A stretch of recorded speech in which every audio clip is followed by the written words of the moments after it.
Satuan Tugas Penanganan COVID-19 Buleleng kembali menyiapkan ruang isolasi bagi pasien COVID-19 yang termasuk orang tanpa gejala atau OTG. Salah satu tempat yang disiapkan Pemkab Buleleng adalah asrama bagi mahasiswa Undiksa Singaraja di kawasan Desa Jineng Dalem Buleleng.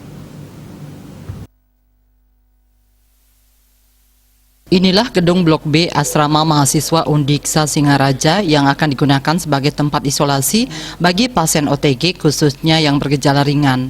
Gedung asrama ini berkapasitas 40 kamar yang dilengkapi dengan sarana dan prasarana memadai dan sangat layak untuk pasien OTG nantinya. Penyiapan ruang isolasi mandiri terpusat tambahan ini diperuntukkan bagi para pasien COVID-19 yang berstatus OTG untuk memutus mata rantai penyebaran COVID-19 secepatnya. Sejauh ini penyebab penyebaran penularan COVID-19 salah satunya berasal dari isolasi mandiri yang dilakukan di rumah. Sekda Buleleng yang juga Sekretaris Satgas Penanganan COVID-19 Buleleng Gede Suyase menjelaskan, dari hasil peninjauan yang dilakukan, asrama Undiksa Singaraja pun dinyatakan layak untuk tempat isolasi terpusat. Secara teknis operasional asrama mahasiswa sebagai tempat isolasi mandiri akan dikoordinasikan BPBD termasuk penyiapan tenaga medisnya. Disepakati untuk menggunakan asrama mahasiswa di Undiksa ini sebagai salah satu alternatif sebagai lokasi tempat isolasi terpusat.